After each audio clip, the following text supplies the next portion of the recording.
नमस्कार दोस्तों, electrical bye Sanjay में आपका स्वागत है। आज हम देखेंगे रीजनिंग का 21वां प्रैक्टिस सेट। यदि आप एसएससी, जीडी, आरपीएफ कांस्टेबल या अदर किसी स्टेट एग्जाम की तैयारी कर रहे हैं तो ये प्रैक्टिस सेट आपके लिए बहुत ही इंपॉर्टेंट है, क्योंकि इस टाइप के क्वेश्चंस आपके एग्जाम्स में अक्सर पूछे जाते हैं। तो चलिए दोस्तों, क्वेश्चन नंबर 1 से स्टार्ट करते हैं। क्वेश्चन नंबर 1, दिए गए पैटर्न में लुप्त संख्या ज्ञात कीजिए। तो दोस्तों इसमें हमें 3 आकृतियां दिखाई गई हैं और एक आकृति में हमें यहाँ पर क्या दिखाया गया है, क्वेश्चन मार्क दिखाया गया है। तो उसमें हमें बताना है दोस्तों इसमें कौन सी संख्या आएगी। तो दोस्तों अगर आप जब भी इस प्रकार का क्वेश्चन देखेंगे तो आपको क्या देखना होगा, जो बड़ी संख्याएं हैं हमारी, उन बड़ी संख्याओं का संबंध हमें किनसे देखना होगा दोस्तों, छोटी संख्याएं जो हमें दिखाई दे रही है उनसे देखना होगा। तो दोस्तों अब हम देखेंगे पहले इस वाले आकृति पैटर्न में कि ये 48 हमारा किस प्रकार से हमें प्राप्त हुआ है, और इस प्रकार से हम 72 को चेक करेंगे और उसी प्रकार से दोस्तों हमें क्वेश्चन मार्क जो हमें दिया है उसको हम चेक करेंगे। इस प्रकार के जब भी क्वेश्चन आपको दिए गए हों तो सबसे पहले आपको क्या चेक करना है कि आपस में संख्याएं जोड़ने पर तो ये संख्या प्राप्त नहीं हो रही है। या तो आप प्लस कर सकते हैं, या इनका डिफरेंस या माइनस करके निकाल सकते हैं, या इन संख्याओं को आपस में गुणा करके या भाग करके, या दोस्तों इन संख्याओं का स्क्वायर भी हो सकता है और इन संख्याओं का दोस्तों क्या हो सकता है, क्यूब भी हो सकता है। तो चलिए दोस्तों हम इनको चेक करते हैं कि संख्याओं का संबंध किस प्रकार से दिखाई पड़ रहा है। तो दोस्तों अगर आप इन संख्याओं को ऐड करेंगे तो 8 और 2 10 और 3 13 ही होता है, और 13 का संबंध 48 से हमें देखने को नहीं मिलता है। तो दोस्तों अगला संबंध हम कैसे देखेंगे इसको, इन संख्याओं को आपस में गुणा करके देखते हैं दोस्तों। तो दोस्तों 8 को अगर हम 2 से गुणा करते हैं तो 8 से 2 को गुणा करेंगे तो कितना होता है दोस्तों, 16 हो जाएगा। और दोस्तों 16 को अगर हम 3 से गुणा कर देंगे तो हमारा कितना आ जाएगा दोस्तों, 48 आ जाएगा, जो कि हमें क्वेश्चन में दिया गया है। तो दोस्तों अब यही सेम पैटर्न हम चेक करेंगे अगली आकृति में। तो दोस्तों अगर हम 6 को 3 से गुणा करते हैं तो हमारा कितना आता है, 36 18 आएगा। और दोस्तों 18 को हम क्या करेंगे, 4 से गुणा कर देंगे तो दोस्तों कितना हो जाएगा, हमारा 72 हो जाएगा दोस्तों। 18 चौका कितना होता है दोस्तों, 72 होता है, जो कि हमें आकृति पैटर्न में दिया गया है। दोस्तों उसी प्रकार से हम क्या करेंगे, 12 का गुणा किससे करेंगे, 2 से करेंगे। तो 12 को 2 ना 24 हो जाता है, और 24 को दोस्तों 1 से गुणा करेंगे हम तो हमारा कितना रह जाएगा, 24 ही आ जाएगा। तो दोस्तों इसमें क्या हो गया, इन संख्याओं को क्या किया गया, आपस में गुणा किया है लगातार। तो दोस्तों इसमें हमारा क्या आ गया, राइट आंसर 24 आ गया। तो इसमें जो ऑप्शन जो डी दिया गया है इसका राइट आंसर हो जाएगा ऑप्शन नंबर डी।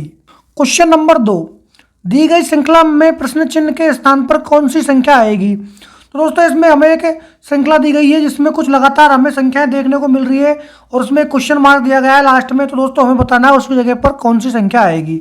तो दोस्तों इसमें अगर आप इस श्रृंखला को देखेंगे तो दोस्तों इसमें आपको अचानक से बहुत ज़्यादा अंतर दिखाई दे रहा है, संख्याएं घटती हुई दिखाई दे रही है अचानक से।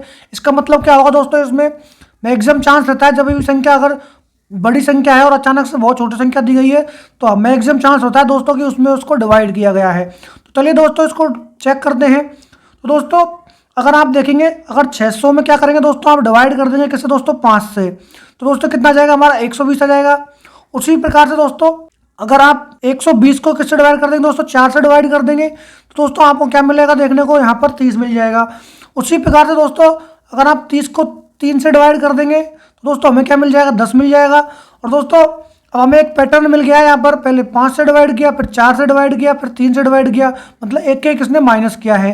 तो अब क्या करेंगे दोस्तों, हम इसको 10 को 2 से डिवाइड कर देंगे। तो 10 को अगर 2 से डिवाइड करेंगे दोस्तों हमें क्या मिल जाएगा, यहाँ पर 5 मिल जाएगा, जो कि हमारे ऑप्शन सी में दिखाई पड़ता है। तो दोस्तों हमारा ऑप्शन सी यहाँ पर क्या हो जाएगा, राइट आंसर हो जाएगा। तो दोस्तों इसमें किस प्रकार से पैटर्न बना है, इसने पहले 5 से डिवाइड किया, फिर 4 से डिवाइड किया, फिर 3 से डिवाइड किया, फिर 2 से डिवाइड किया, और हमें यहाँ पर हमारा आंसर मिल गया 5। तो दोस्तों इस प्रकार कोई और भी पैटर्न बन सकता है, वो आपको क्वेश्चन को देखने पर ही तुरंत पता लगाना पड़ेगा इसमें कौन सा पैटर्न बनेगा। क्वेश्चन नंबर 3, कौन सा वेन आरेख जो दिए गए वर्गों के बीच संबंध को सही ढंग से दर्शाता है। तो दोस्तों हमें यहाँ पर 3 शब्द दिए गए हैं, फूल, लाल और कपड़े। तो हमें अब दोस्तों हम सबसे पहले एक वेन आरेख बना लेते हैं। तो मान लीजिए दोस्तों हम फूल के लिए हम एक वेन आरेख बना लेते हैं, उसको मैं पीछे दिखा देता हूँ। और दोस्तों अगला हमारा क्या है, शब्द लाल है। तो दोस्तों फूल और लाल में क्या संबंध हो सकता है, तो दोस्तों बिल्कुल फूल लाल हो सकते हैं, बिल्कुल सही बात है। तो दोस्तों इसमें क्या बनेगा, कुछ कुछ का संबंध बनेगा। तो लाल को मैं एल से लिख देता हूँ। तो फूल और लाल में दोस्तों कुछ कुछ का संबंध बन सकता है, कुछ फूल लाल भी हो सकते हैं। अगला शब्द क्या है दोस्तों, हमारा कपड़ा है। अब हमें देखना पड़ेगा दोस्तों ये कपड़ा है जो लाल और फूल से किस प्रकार संबंधित है। तो दोस्तों कपड़े और फूल में कोई संबंध नहीं है, लेकिन दोस्तों जो कपड़ा है, कपड़ा भी दोस्तों क्या हो सकता है, लाल हो सकता है। और कपड़े को मैं कैसे शो कर देता हूँ। तो दोस्तों यहाँ पर हमें कुछ इस प्रकार का एक वेन जो है बनता हुआ दिखाई दे रहा है। अब हम चेक करेंगे कि हमारे ऑप्शंस में किस ऑप्शन में इस प्रकार का वेन आरेख देखने को मिल रहा है। तो अगर आप ऑप्शन ए देखेंगे तो इस प्रकार का वेन डायग्राम हमें नहीं मिलता है बनता हुआ। ऑप्शन बी में भी नहीं मिलता है। ऑप्शन सी भी इस प्रकार से नहीं दिखाई पड़ता है। अगर आप चेक करेंगे ऑप्शन नंबर डी, तो ऑप्शन नंबर डी इस प्रकार का हमें वेन आरेख दिखाई पड़ता है। इसका मतलब हमारा ऑप्शन डी इसका क्या हो जाएगा दोस्तों, राइट आंसर हो जाएगा। तो दोस्तों आपको यहाँ पर इस प्रकार से वेन आरेख बना लेना है। तो दोस्तों यहाँ पर लाल जो है हमारा कलर है, जबकि फूल और कपड़ा दोस्तों दोनों अलग अलग हैं। लेकिन दोस्तों जो लाल कलर हमारा फूल का भी हो सकता है और कपड़ा का भी हो सकता है। तो इस प्रकार से हमारा लाल से संबंध कपड़े का और फूल का बन जाएगा। तो दोस्तों इस प्रकार से आप क्वेश्चन को सॉल्व करें जिससे आसानी हो और हमारा क्वेश्चन राइट हो जाए।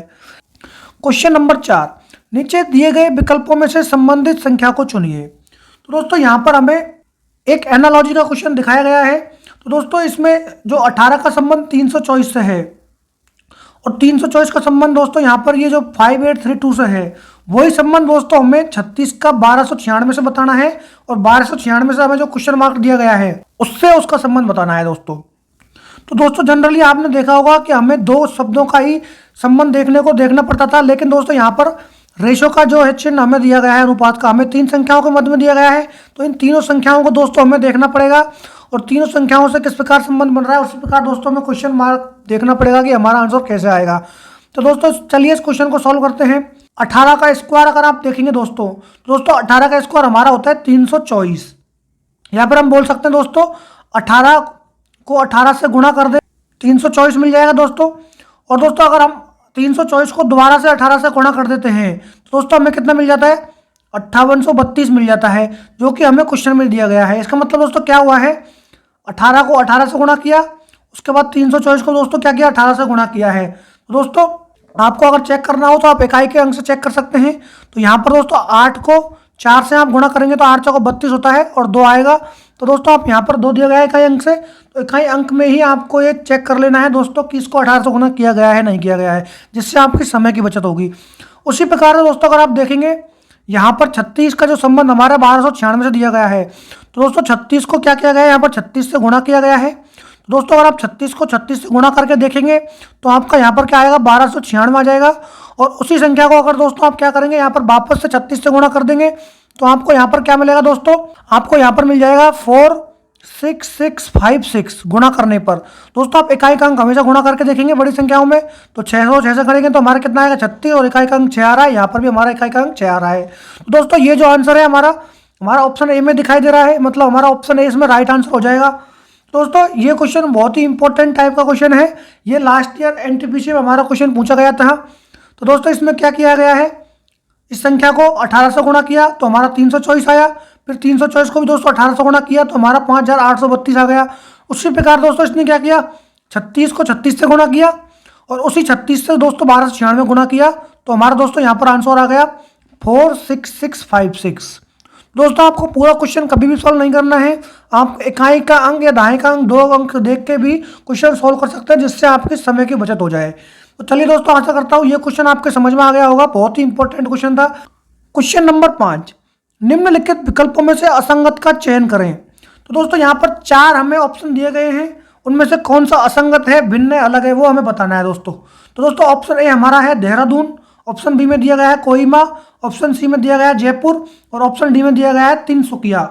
दोस्तों आप अगर एग्जाम की तैयारी कर रहे हैं तो दोस्तों आपको पता होगा देहरादून जो है दोस्तों उत्तराखंड की राजधानी है, कोहिमा हमारे नागालैंड की राजधानी है और जबकि जयपुर हमारे राजस्थान की राजधानी है। लेकिन दोस्तों जो ऑप्शन जो डी दिया गया है हमें तिनसुकिया, तो दोस्तों ये किसी प्रकार की कोई राजधानी नहीं है, ये दोस्तों क्या है, एक सिटी है दोस्तों। किसकी, असम जो हमारा राज्य है उसकी दोस्तों एक नॉर्मल सिटी है ये। दोस्तों बाकी की जो 3 हमारी क्या है, यहाँ पर राजधानी है। तो दोस्तों आपको ये क्वेश्चन किस प्रकार से असंगत लगेगा, ऑप्शन डी इसमें असंगत हो जाएगा, क्योंकि दोस्तों ये ओनली क्या है, सिटी है एक असम की, जबकि बाकी की क्या है, किसी न किसी स्टेट या राज्य की हमारी राजधानी है। क्वेश्चन नंबर 6, एक कूट भाषा में ब्रेन को ZJASN कोडित किया जाता है, तो उसी प्रकार से फेस को कूट क्या होगा। तो दोस्तों इसमें हमें एक ब्रेन का एक कोड दिया गया है, उसी प्रकार दोस्तों हमें यहाँ पर फेस का कूट निकालना है। तो चलिए दोस्तों इस क्वेश्चन को सॉल्व करते हैं। सबसे पहले लिख लेते हैं हम दोस्तों ब्रेन, लिख लेते हैं BRAIN। ब्रेन का कोड दोस्तों क्या दिया गया है, ZJASN। तो दोस्तों इसका कोड ये दिया गया है। तो दोस्तों इसमें अपन देखेंगे कि कोई अपोजिट शब्द तो नहीं है, लेकिन दोस्तों इसमें कहीं भी हमें अपोजिट शब्द देखने को नहीं मिल रहा है और ना ही हमें यहाँ पर किसी प्रकार की क्रॉस क्वेश्चन का हमें कोई क्रॉसिंग भी यहाँ पर हमें दिखाई नहीं दे रही है। दोस्तों ये बहुत ही इंपॉर्टेंट टाइप का क्वेश्चन है, समझिए दोस्तों इसको किस प्रकार से इसने दिया है। तो चलिए दोस्तों इस क्वेश्चन को मैं आपको बताता हूँ किस प्रकार से इसने बनाया है इस क्वेश्चन को। तो दोस्तों ये जो शब्द हमारा बी, तो दोस्तों इसका अपोजिट शब्द हमारा क्या होता है दोस्तों, बाई होता है। और दोस्तों उसी प्रकार से दोस्तों अगर आप आर का देखेंगे तो आर का हमारा आई होता है अपोजिट, और दोस्तों ए का हमारा अपोजिट होता है जेड। उसी प्रकार से दोस्तों आई का हमारा होता है अपोजिट आर। उसी प्रकार दोस्तों एन का हमारा अपोजिट शब्द क्या होता है, एम होता है। तो दोस्तों इसने क्या किया है, ये जो शब्द है हमारा ब्रेन, उसके अपोजिट शब्द को लिखा, पहले हम लिखेंगे अपोजिट शब्द को। उसके बाद दोस्तों क्या करेंगे, ये जो बाई है, बाई में दोस्तों अगर हम प्लस का वन करते हैं तो हमें क्या मिलेगा दोस्तों, जेड मिल जाता है। उसी प्रकार दोस्तों आई जो है, आई में अगर हम प्लस का वन कर देते हैं तो हमें क्या मिलता है दोस्तों, जे मिल जाता है, आई के बाद जे आता है। उसी प्रकार दोस्तों अगर जेड में भी हम प्लस का वन कर दें तो हमारा ए मिल जाएगा। उसी प्रकार दोस्तों अगर हम आर में भी हम प्लस का वन करते हैं तो हमारा एस मिलता है। उसी प्रकार दोस्तों अगर एम में भी हम प्लस का वन करते हैं तो हमें क्या मिल जाता है दोस्तों, एन मिल जाता है। तो दोस्तों इसने क्या किया है, ये जो ब्रेन है इसका अपोजिट वर्ड्स लिखकर उनमें दोस्तों क्या किया है, प्लस के वन करके ये कोड ज्ञात किया है। तो दोस्तों अब हम क्या करेंगे, उसी प्रकार से अब हम फेस का कोड निकालेंगे, FACE फेस। अब दोस्तों हम क्या करेंगे, फेस के दोस्तों अपोजिट वर्ड्स लिख लेंगे। तो एफ का दोस्तों अपोजिट वर्ड होता है यू, ए का होता है जेड, उसी प्रकार दोस्तों सी का होता है एक्स और ई का होता है दोस्तों क्या, बी होता है अपोजिट वर्ड। तो दोस्तों हमारा यहाँ पर पहला वर्ड हमारा क्या मिला, अपोजिट वर्ड यू। तो दोस्तों यू में अगर हम प्लस वन कर देंगे तो हमारा क्या जाएगा, यू के बाद में हमारा जाएगा बी। तो दोस्तों उसी प्रकार से दोस्तों जेड का अगर हम प्लस में वन करेंगे तो हमारा क्या जाएगा, ए आ जाएगा। उसी प्रकार दोस्तों एक्स में अगर हम प्लस वन करेंगे तो हमारा क्या आ जाएगा, बाई आ जाएगा। उसी प्रकार दोस्तों अगर हम बी में प्लस वन करेंगे तो हमारा क्या आ जाएगा दोस्तों, डब्ल्यू आ जाएगा। तो दोस्तों ये कोड हमें कहाँ दिखाई मिल रहा है, BA/W हमारा ऑप्शन डी में हमें दिखाई पड़ता है। इसका मतलब हमारा ऑप्शन डी इसमें इसका राइट आंसर हो जाएगा दोस्तों। तो दोस्तों ये क्वेश्चन जो है एनटीपीसी के लास्ट ईयर में पूछा गया था। ये बहुत ही इंपॉर्टेंट टाइप का क्वेश्चन है। इस प्रकार के क्वेश्चन दोस्तों एग्जाम से पूछे जाते हैं। तो दोस्तों अगर आपको इस प्रकार के क्वेश्चन अच्छे लगते हो तो दोस्तों आप हमारे चैनल को जरूर सब्सक्राइब करें। क्वेश्चन नंबर 7, नीचे दिए गए पासों में संख्या 51 के विपरीत कौन सी संख्या होगी। तो दोस्तों ये एक पासे का क्वेश्चन है जिसमें हमें एक बंद पासा दिखाया गया है और हमसे पूछा है दोस्तों 51 के विपरीत में कौन सी संख्या होगी। तो दोस्तों इस प्रकार के जब भी क्वेश्चन आपको देखने को मिलेंगे तो अपन क्या करेंगे, सबसे पहले दोस्तों 51 वाला जो है हमारा उसको नोट कर लेते हैं कि 51 हमें किस किस में दिखाई दे रहा है। तो दोस्तों 51 हमें थर्ड और फोर्थ वाले पासे में दिखाई दे रहा है। तो दोस्तों अब हम देखेंगे कि इसके कोई कॉमन संख्याएं हमें दिखाई दे रही है क्या। जैसा अब दोस्तों इसमें यहाँ पर हमें 52 और 53 जो दिखाई दे रहा है, तो अब हम देखेंगे दोस्तों 52 और 53 हमें कहीं और भी दिखाई दे रहा है क्या। तो दोस्तों अगर आप फर्स्ट पास में देखेंगे तो 52 और 53 हमें कॉमन दिखाई दे रहा है इस संख्या में। तो दोस्तों इस क्वेश्चन का अगर आप सॉल्व करेंगे तो डायरेक्ट अब हमें पता चल जाएगा इसका अपोजिट वर्ड कौन सा हो जाएगा। तो दोस्तों इसमें अगर आप देखेंगे तो इसका 51 का अपोजिट हमारा क्या हो जाएगा दोस्तों, 55 हो जाएगा। तो दोस्तों 55 हमारा ऑप्शन सी में दिखाई दे रहा है। इसका मतलब हमारा ऑप्शन सी दोस्तों इसमें राइट आंसर हो जाएगा।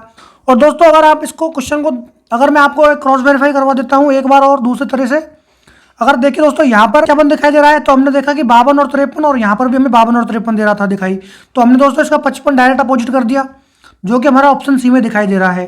दोस्तों उसी प्रकार से अगर हम चेक कर दें इस वाले ऑप्शन से, तो दोस्तों इस वाले ऑप्शन से अगर हम चेक करेंगे तो हमें कॉमन क्या देखना पड़ेगा, 56 और 54 देखना पड़ेगा। तो दोस्तों 56 और 54 हमें जो हमारा ये सेकंड नंबर का है इसमें दिखाई पड़ता है और दोस्तों उसमें भी हमारा क्या दिखाई दे रहा है, 55 ही हमें दिखाई दे रहा है। तो दोस्तों इसमें कुल मिला के क्या है, 55 ही 51 का विपरीत होगा। तो दो तरह से हमने दोनों क्वेश्चनों को चेक कर लिया दोस्तों, लेकिन आपको इसको चेक करने की जरूरत नहीं है एग्जाम में, डायरेक्ट आपको टिक लगाना है 51 का विपरीत में 55 आएगा दोस्तों। तो चलिए दोस्तों इसका आप अगला क्वेश्चन देखते हैं हम। क्वेश्चन नंबर 8, नीचे दी गई आकृति में दर्पण प्रतिबिंब को चुनिए। तो दोस्तों ये एक दर्पण प्रतिबिंब की छवि हमें दिखाई गई है जिसमें हमें ए और बी के सापेक्ष में बताना है कि दर्पण प्रतिबिंब किस प्रकार से बनेगा। दोस्तों जब भी हम दर्पण प्रतिबिंब देखेंगे तो दोस्तों दर्पण प्रतिबिंब में क्या होता है, लेफ्ट का राइट हो जाता है और राइट का क्या हो जाता है दोस्तों, लेफ्ट हो जाता है। इसका मतलब हमें राइट यहाँ पर दिखाई देगा और लेफ्ट इस साइड में दिखाई देगा।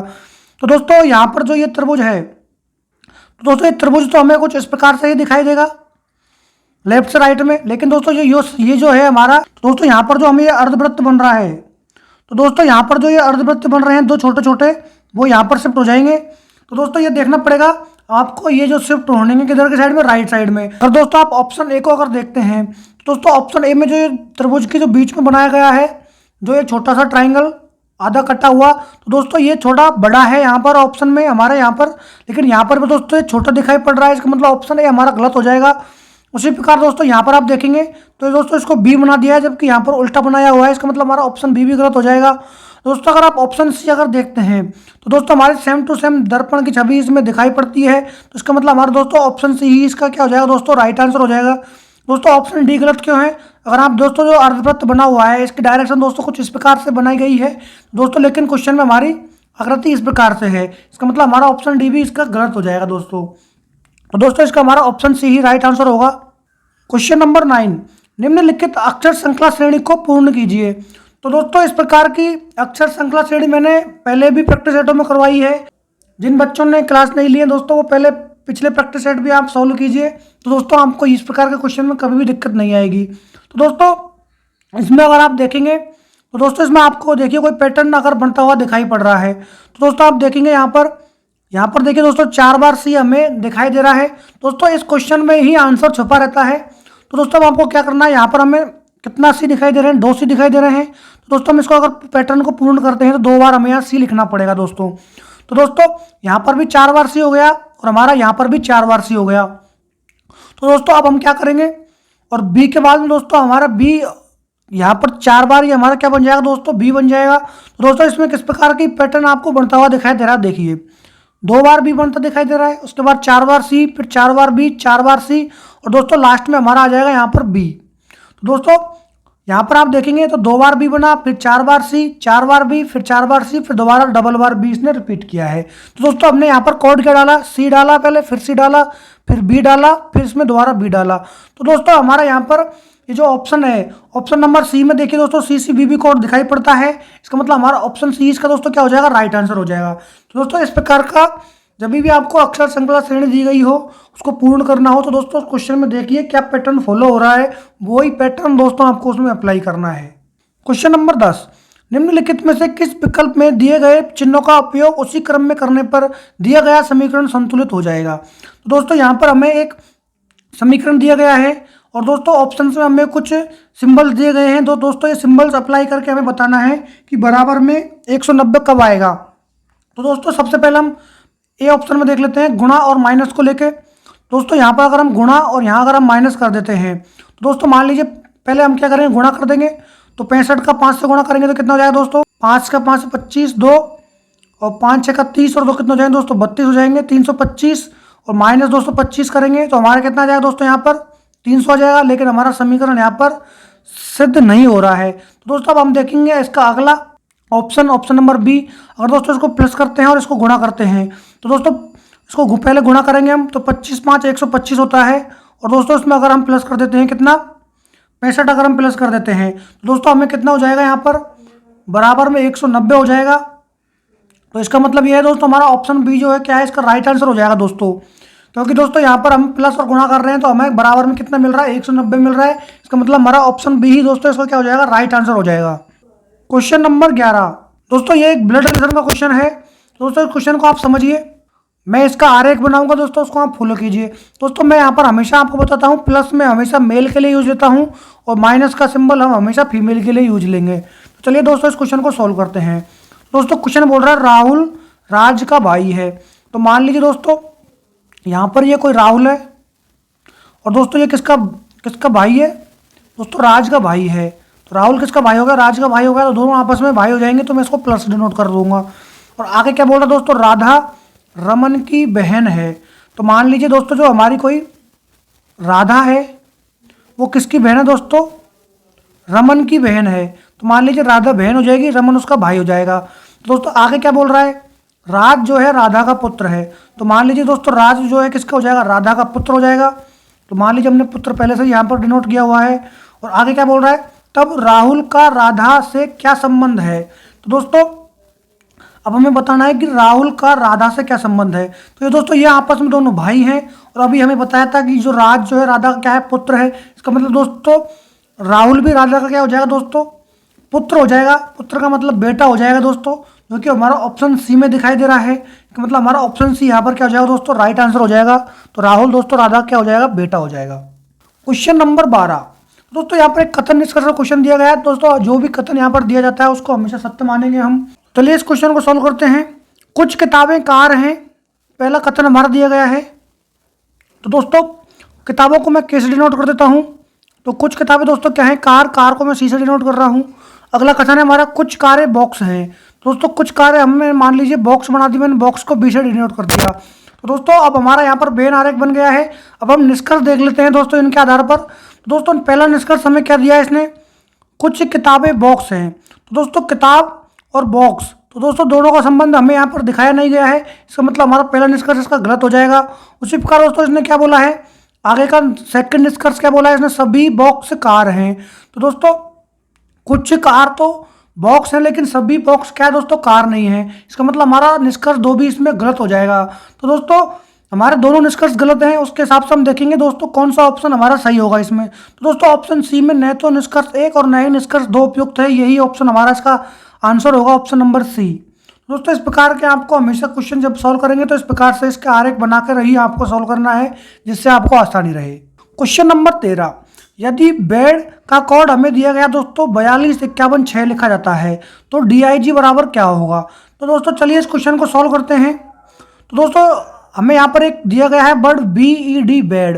दोस्तों बेड का अगर आप अल्फाबेटिकल ऑर्डर के हिसाब से अगर नंबर लिखते हैं तो B का हमारा 2 होता है, E का हमारा 5 होता है और दोस्तों D का हमारा क्या होता है, 4 होता है। लेकिन दोस्तों इन शब्दों से हमें दिखने को पड़ रहा है कि यहाँ पर कोई मैचिंग नहीं खा रही है। लेकिन दोस्तों अगर आप इन शब्दों को क्या कर देते हैं, स्क्वायर कर देते हैं, तो मान लो कि दोस्तों 2 का अगर हम स्क्वायर करते हैं तो दोस्तों 2 का स्क्वायर हमारा क्या होता है, 4 होता है।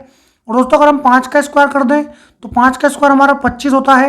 उसी प्रकार दोस्तों अगर हम 4 का अगर हम स्क्वायर कर दें तो हमारा दोस्तों क्या हो जाता है, 16 हो जाता है। तो दोस्तों यही कोड हमें कहाँ दिया गया है, क्वेश्चन में दिया गया है 4, 25 और 16। तो दोस्तों उसी प्रकार से हम क्या करेंगे, जो कोड हमें ज्ञात करना है किसका, DIG का, तो दोस्तों उसका कोड भी हम निकाल लेंगे। तो D, I और G, तो D हमारा 4 पर आता है, I 9 पर आता है और G हमारा 7 पर आता है। अब दोस्तों क्या करेंगे, इनका स्क्वायर कर देंगे। तो दोस्तों 4 का स्क्वायर होता है 16 और 9 का स्क्वायर होता है दोस्तों 81। उसी प्रकार दोस्तों 7 का स्क्वायर कितना हो जाएगा, 49। तो दोस्तों हम देखेंगे कि ये कोड हमें कहाँ दिखाई दे रहा है।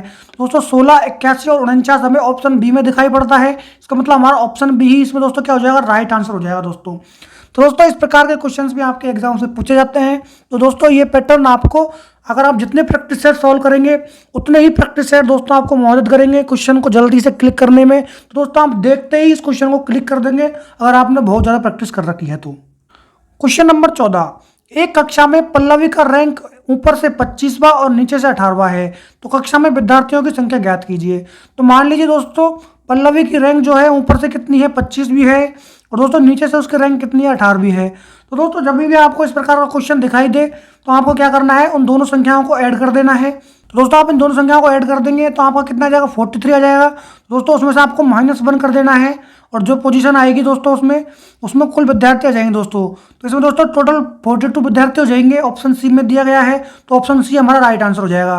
दोस्तों इसमें से -1 क्यों किया गया है, क्योंकि जो पल्लवी जो है हमारी दोस्तों ऊपर से और तो नीचे से उसकी रैंक जो है 2 बार काउंट हुई है, तो इसलिए हमने एक बार इसको माइनस किया है टोटल विद्यार्थियों की संख्या ज्ञात करने के लिए। क्वेश्चन नंबर 15, 7 जनवरी 2011 को सप्ताह का कौन सा दिन था। तो दोस्तों ये एक कैलेंडर का क्वेश्चन है और बहुत ही इंपॉर्टेंट क्वेश्चन दोस्तों ये। चलिए दोस्तों इस क्वेश्चन को कैसे सॉल्व करना है मैं आपको बताता हूँ। तो दोस्तों इस प्रकार के जो क्वेश्चंस रहते हैं बहुत ही सिंपल क्वेश्चन है दोस्तों, ये बहुत ही आप आसानी से इस क्वेश्चन को सॉल्व कर सकते हैं। तो दोस्तों इसमें आपको क्या करना है, जो हमारे जो साल के जो दोस्तों महीने होते हैं दोस्तों उनके कोड और आपको जो सप्ताह के जो कोड है वो याद करने हैं दोस्तों, और शताब्दी का जो कोड है और लीप वर्ष कैसे काउंट करते हैं दोस्तों, ये 3-4 चीज़ें आपको याद करनी है। तो दोस्तों कैलेंडर के क्वेश्चन आप एक भी एग्जाम में नहीं छोड़ोगे। तो दोस्तों ये एक बहुत ही सिंपल क्वेश्चन है, इस क्वेश्चन को दोस्तों अपन सॉल्व करते हैं। तो दोस्तों यहाँ पर हमें सबसे पहले क्या दिया गया है, 7 जनवरी। तो दोस्तों हम 7 जनवरी दिया गया है तो हम 7 जनवरी लिख लेते हैं यहाँ पर और उसको प्लस कर देंगे। उसके बाद दोस्तों हमें क्या दिया गया है, जनवरी। तो दोस्तों जनवरी का जो कोड है हमारा होता है 1। तो दोस्तों ये कोड आपको याद करने होंगे दोस्तों, आप कमेंट बॉक्स में लिखेंगे तो मैं कैलेंडर का अलग से वीडियो बना दूंगा जिसमें सभी कोड आपको बता दिए जाएंगे इन क्वेश्चन के। तो दोस्तों अभी आप इस क्वेश्चन को देखिए। तो दोस्तों हमने यहाँ पर जो 7 जनवरी थी तो पहले 7 लिख दिया, उसके बाद जनवरी का हमने 2 का कोड 1 होता है वो हमने लिख दिया यहाँ पर। उसके बाद दोस्तों अपन क्या करेंगे, यहाँ पर प्लस कर देंगे और दोस्तों 2011 मतलब हमारे शताब्दी का कोड हमारा होता है दोस्तों 6 होता है। जो हमारी शताब्दी है दोस्तों 2000 की शताब्दी इसमें लिखी है तो उसका होता है हमारा कोड 6। उसी प्रकार दोस्तों आगे हम देखते हैं तो दोस्तों जो हमारा क्या है ये आगे हम देखेंगे, जो साल दी गई है 2011, उसके 2 डिजिट लिख देंगे लास्ट के। उसके बाद दोस्तों हम क्या करेंगे, हम लीप बर्स लिखेंगे। तो दोस्तों लीप बर्स निकालने के लिए हम क्या करेंगे, लास्ट के 2 डिजिट में क्या करते हैं, साल में 4 का डिवाइड कर देते हैं। तो दोस्तों हमारा कितनी बार भाग जा रहा है, 2 बार जा रहा है, इसका मतलब हमारा 2 लीप बर्स हो जाएंगे। तो इसको +2 कर देंगे। और दोस्तों उसके बाद लास्ट में हम क्या करेंगे, इसमें 7 को डिवाइड कर देंगे दोस्तों इसमें। तो दोस्तों अब 7 को डिवाइड करने के बाद देखेंगे हमें इसमें शेष कितना मिलता है। तो दोस्तों इसको ऐड कर लेते हैं।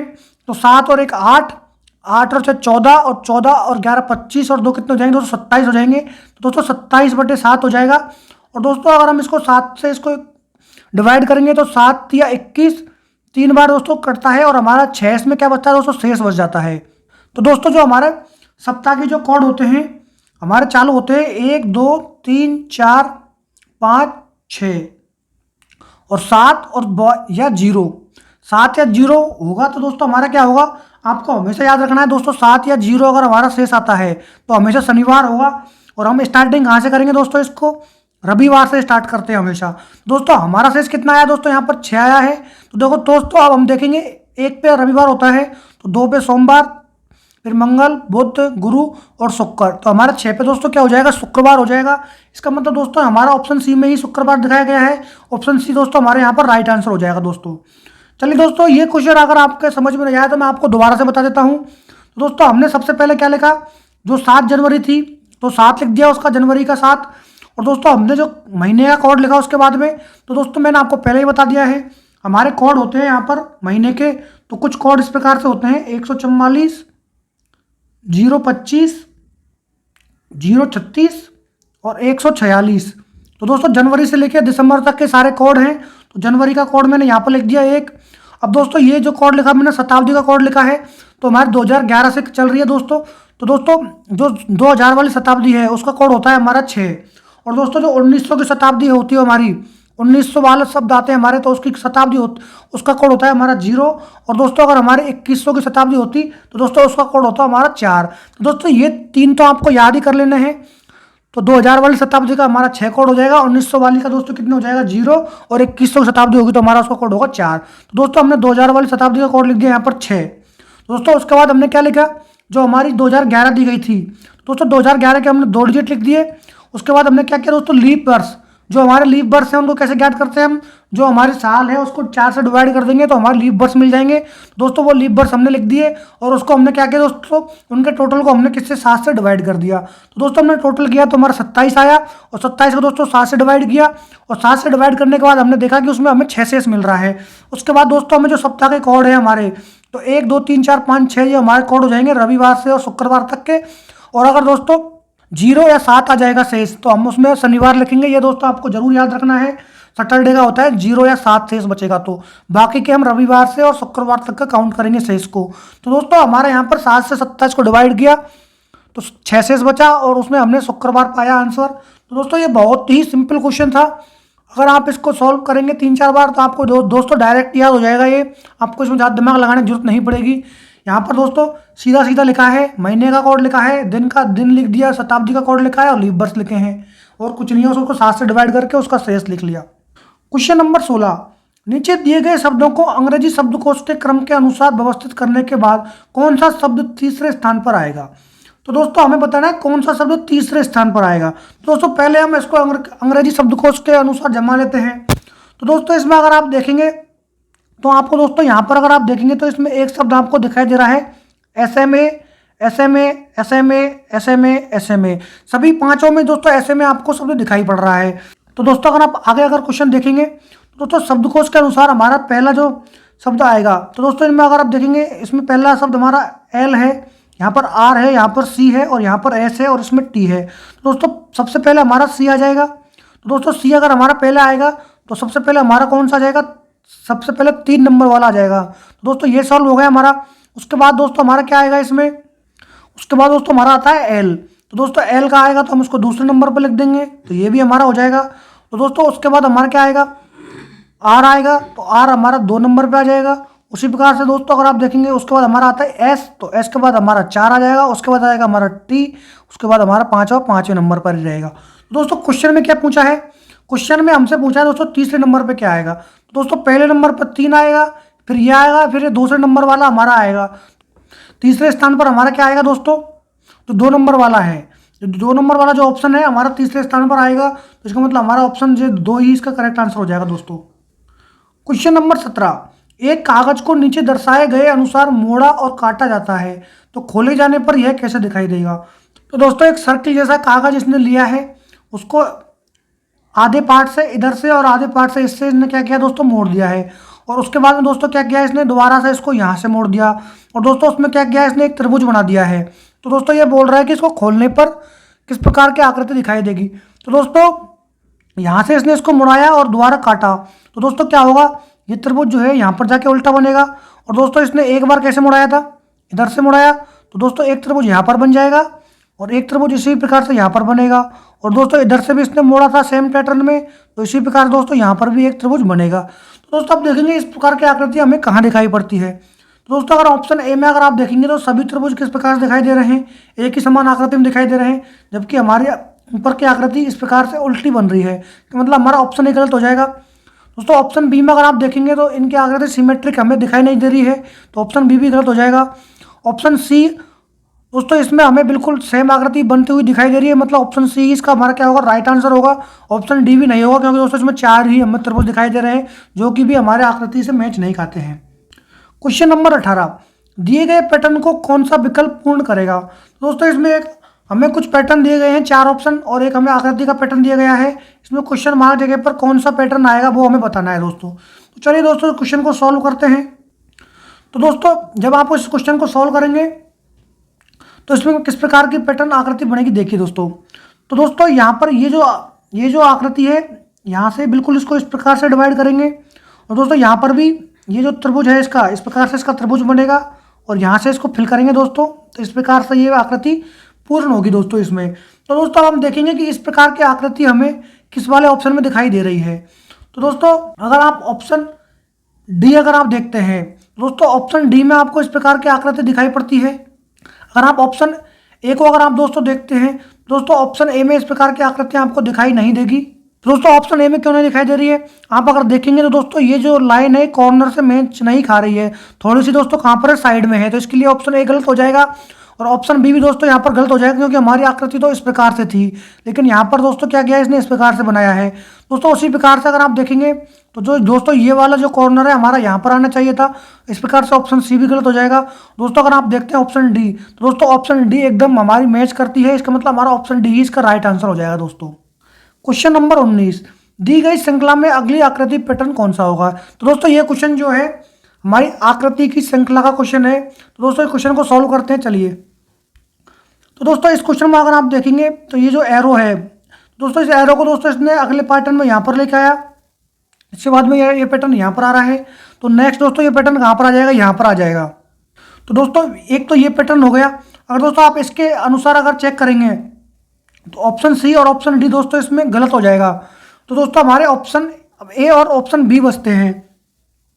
तो दोस्तों अगर आप देखेंगे पहले में यहाँ पर एक त्रिभुज था, उसके बाद इसने 2 त्रिभुज बनाए, उसके बाद इसने 3 त्रिभुज बनाए, इसमें दोस्तों क्या होगा, यहाँ पर हमारे क्या होंगे, 4 त्रिभुज बनेंगे। दोस्तों हम अगर ऑप्शन ए अगर देखते हैं तो ऑप्शन ए में हमारे 4 त्रिभुज दिखाई बनते हैं, और ये एरो भी हमें यहाँ पर इसके अनुसार बनता हुआ दिखाई पड़ता है। इसका मतलब हमारा ऑप्शन ए ही इसमें राइट आंसर हो जाएगा। ऑप्शन बी दोस्तों गलत हो जाएगा, क्योंकि इसमें हमें त्रिभुज वाली आकृति दिखाई नहीं दे रही है। क्वेश्चन नंबर 20, नीचे दिए गए विकल्पों में से संबंधित शब्द को चुनिए। तो दोस्तों यहाँ पर हमें कुछ शब्द दिए गए हैं, जैसे ढोल का ताल वाद्य से जो संबंध है वही संबंध दोस्तों हमें गिटार का क्वेश्चन मार्क पर बताना है। तो दोस्तों ढोल जो होता है, ढोलक जो उसको बोलते हैं हम, ढोल को दोस्तों हाथ से कूट के ध्वनि उत्पन्न करते हैं। ताल वाद्य हो गया, मतलब दोस्तों ताल का मतलब दोस्तों हाथ होता है, दोस्तों हाथ से ध्वनि उत्पन्न करने वाले वाद्य यंत्रों को हम बोलते हैं ताल वाद्य, जिनके अंदर ढोलक आता है। दोस्तों उसी प्रकार से अगर आप देखेंगे गिटार, दोस्तों गिटार किसके अंदर आएगा, तो दोस्तों जो इसमें ऑप्शन सी दिखाया गया है तत्वाद्य। दोस्तों तत्वाद्य का मतलब होता है तार वाले वाद्य यंत्र। तो दोस्तों तार वाले जो वाद्य यंत्र होते हैं, मतलब तार के द्वारा जिनमें ध्वनि उत्पन्न होती है, उनको तत्वाद्य यंत्र बोलते हैं। तो दोस्तों इसमें ऑप्शन सी इसका राइट आंसर हो जाएगा। गिटार का संबंध तत्वाद्य से हो जाएगा, मतलब तार वाले यंत्र से हो जाएगा।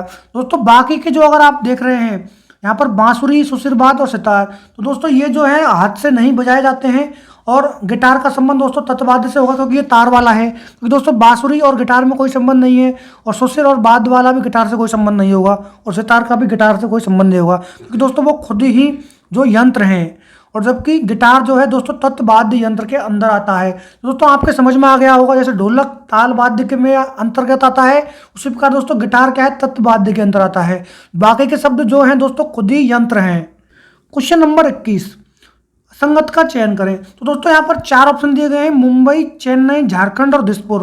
तो दोस्तों इनमें से कौन सा शब्द असंगत है, भिन्न है, अलग है, वो आपको दोस्तों बताना है। तो दोस्तों इस क्वेश्चन का आंसर आप देंगे कमेंट बॉक्स में। ये आपके लिए दोस्तों होमवर्क है, क्वेश्चन नंबर 21। तो दोस्तों इस क्वेश्चन का आंसर आप जरूर कमेंट बॉक्स में दें, जिससे कि हमें पता चले कि आप क्लास में लास्ट तक बने रहे हैं और आपको इस क्वेश्चन का आंसर आता है। तो दोस्तों अगर आपको ये वीडियो अच्छी लगी हो तो आप इस वीडियो को लाइक करें, शेयर करें, और दोस्तों चैनल को सब्सक्राइब करना ना भूलें, जिससे कि आपको समय समय पर हमारी वीडियोस उपलब्ध होती रहें और एग्जाम की जानकारी आपको उपलब्ध होती रहे। अगर दोस्तों आपको इस वीडियो की PDF चाहिए, हमारे टेलीग्राम चैनल का लिंक दिया गया है, जिस पर जाकर आप टेलीग्राम चैनल को ज्वाइन कर सकते हैं। और दोस्तों टेलीग्राम चैनल पर आपको प्रैक्टिस टेस्ट भी उपलब्ध होते हैं क्विज के रूप में, जिनमें हमें 10 मिनट, अगर 10 क्वेश्चन है तो उसमें 10 मिनट में आपको 10 क्वेश्चन सॉल्व करने पड़ते हैं, और जो कि दोस्तों एकदम ऑनलाइन की तरह होता है, आपको एकदम फ्री में प्रोवाइड किए जाते हैं लेटेस्ट पैटर्न के आधार पर। तो दोस्तों अभी हम हमारे जो टेलीग्राम चैनल है उस पर 10 क्वेश्चन आपको प्रोवाइड करवा रहे हैं। आने वाले टाइम में हम आपको 20 क्वेश्चन एग्जाम के पैटर्न के हिसाब से डालेंगे, और टाइम उसमें दोस्तों 15 या 20 मिनट रखेंगे, और जो कि आपको एकदम एग्जाम जैसा अनुभूति करवाएगा, और आपको दोस्तों एग्जाम्स में जरूर उससे सहायता मिलेगी। तो दोस्तों आज के लिए धन्यवाद, आपका दिन शुभ हो।